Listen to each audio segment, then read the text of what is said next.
इसमें पहुंचे हैं, क्योंकि आप ही हमारे लिए एक ऐसा जरिया है जो आवाम की आवाज़ सरकार तक पहुंचाते हैं। और आपकी पहुंचाई हुई आवाज़ का ही आज नतीजा है जो हम आज सरकार का धन्यवाद करने के लिए बैठ रहे हैं। विषय आपको बताते हैं। मेन विषय था हमारा। सबसे पहले मैं आपको सबको नमस्कार, आदाब और वाहिगुरु जी का खालसा, वाहिगुरु जी की फतेह। हमारा एक इशू था बहुत बड़ा, जो 15 साल की ऊपर गाड़ियों का जो फिटनेस का इशू था, क्योंकि ऑल ओवर इंडिया में हर जगह में साल में एक बार फिटनेस होती है, मगर सरकार ने ये निकाला था कि 15 साल के ऊपर की जो गाड़ियां हैं उनकी फिटनेस 2 बार होगी। एक तो 1600% उसकी फी हाइक की गई थी, और साल में 2 बार फीस लगने का मतलब था कि 3200% हाइक हो गई। तो वो हमने पूरी टीम ने, हमारी आल जे के ट्रांसपोर्ट वेलफेयर एसोसिएशन की पूरी टीम ने, हमारे प्रधान साहब, मीत प्रधान साहब, सब ने, विजय सिंह जी सब ने मिलकर हमने ये एक, मैं कहूँगा कि एक जंग लड़ी है, और इसमें हमने कामयाबी हासिल की है। 14/4 को एक नोटिफिकेशन निकली थी जिसमें हमने 6 वीक का टाइम दिया था इसको इम्प्लीमेंट के लिए, ऑब्जेक्शन के लिए। तो आज एक नया आर्डर निकल के आया है जिसमें उन्होंने ये क्लियर आर्डर निकाल दिया है कि जो फिटनेस है 15 साल के ऊपर गाड़ियों की, वो साल में 2 बार की जाएगी, मगर फर्स्ट टाइम जब आप 6 महीने में फिटनेस करेंगे तो वो जो फी है वो फी लगेगी। नेक्स्ट नेक्स्ट टाइम जब सेकेंड टाइम आप करेंगे तो उसकी ओनली 100 रुपीज फी है। मतलब आप समझ लो कि हमारी जो, अगर इनके साल के 2 बार करने के हिसाब से 50% फी जो है वो माफ कर दी गई, क्योंकि साल में एक बार हो गई, पहले 2 बार होती थी। इसके लिए हम ऑनरेबल एलजी साहब मनोज सिन्हा साहब का बहुत बहुत धन्यवाद करते हैं, क्योंकि इतनी सी बात के लिए हमें एलजी साहब तक पहुंचना नहीं पड़ना चाहिए था, मगर नीचे बहुत सी बाधाएं आ रही थी। तो हमारी ऑल जे के ट्रांसपोर्ट वेलफेयर एसोसिएशन ने इस विषय को लेके 3-4 बार एलजी साहब से मीटिंग की।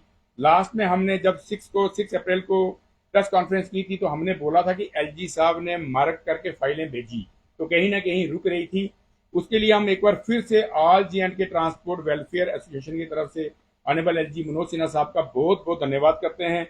और हम ये आश्वासन दिलाते हैं कि अगर आज सरकार हमारे ट्रांसपोर्टर के हित में खड़ी है, ट्रांसपोर्टर के काम हो रहे हैं, तो ट्रांसपोर्टर भी सरकार के साथ खड़ा है। शाना बिशाना यहाँ हमारी जरूरत पड़ेगी, हम सरकार के साथ खड़े होते रहेंगे, मगर उसके लिए मतलब विषय शर्त ये है कि हमारे जो काम है, कुछ कुछ काम और भी छोटे छोटे पेंडिंग है, वो मैं बताता हूँ। मगर पहले धन्यवाद हम इस बात का करते हैं कि जो फिटनेस का एक बहुत बड़ा मेजर इशू था उसका आर्डर आज निकल के सामने आया है। इसके लिए हम विशेष तौर से चीफ सेक्रेटरी साहब पे बहुत बहुत धन्यवाद करते हैं, एडवाइजर साहब का भी बहुत, भटनागर साहब का बहुत बहुत धन्यवाद करते हैं।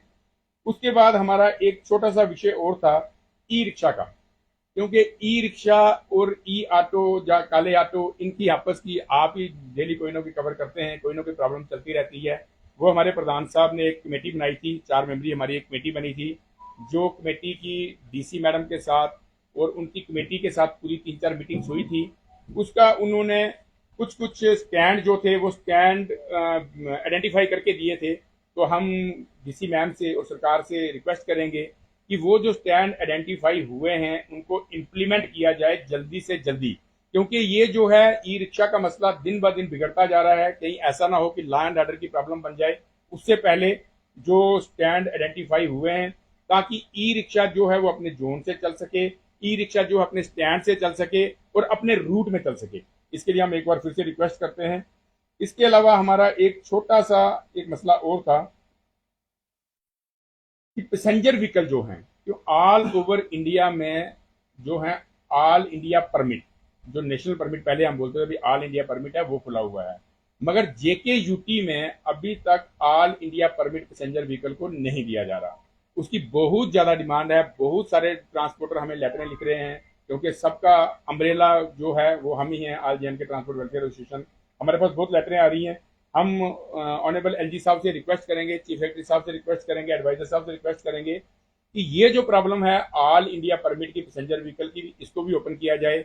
यहाँ अपने कॉन्ट्रैक्ट कैरिज के परमिट खोले हैं, वहाँ ऑल इंडिया परमिट भी खोलने चाहिए। उसके अलावा एक पहले भी हमने एक छोटी सी रिक्वेस्ट की थी कि ट्रक वाले जो छोटे छोटे जो ट्रांसपोर्टर हैं, जो ठेकेदार हैं, उनकी बहुत सारी हमारे पास लेटर्स आई हैं कि ट्रक का भी एक हाइक है। एसआरटीसी के पास जो गाड़ियां चलती हैं उनकी 2015 से लेके 2021 तक की पेमेंट पेंडिंग है।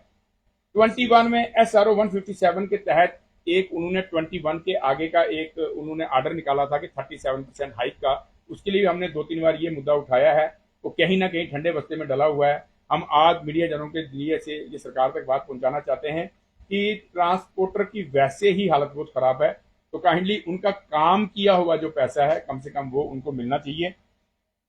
और दूसरा, हमारे ट्रकर्स की और टैंकर्स की जो गाड़ियां ट्रक कश्मीर जा रही हैं, जो जाते हुए कश्मीर जाती हैं और आते हुए कश्मीर से वापस आती हैं, उसकी एक बहुत बड़ी प्रॉब्लम आ रही है। आते हुए काजीकुंड में और जाते हुए उधमपुर नगरोटा, अब नगरोटा बाईपास में देखिए गाड़ियों की लाइन लगी होगी, 5-5, 6-6 दिन से गाड़ियां खड़ी हैं।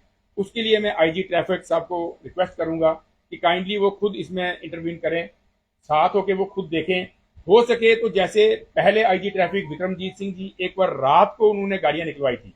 एक बार फ्रूट सीजन में ऐसा हो गया था कि अप्रोक्सीमेटली 8,000 गाड़ी जो है काजीकुंड में खड़ी थी, तो उसमें सेक्रेटरी ट्रांसपोर्ट और आईजी ट्रैफिक विक्रमजीत सिंह साहब, उन्होंने पूरी रात खुद रोड में आके उन्होंने गाड़ियां निकलवाई थी।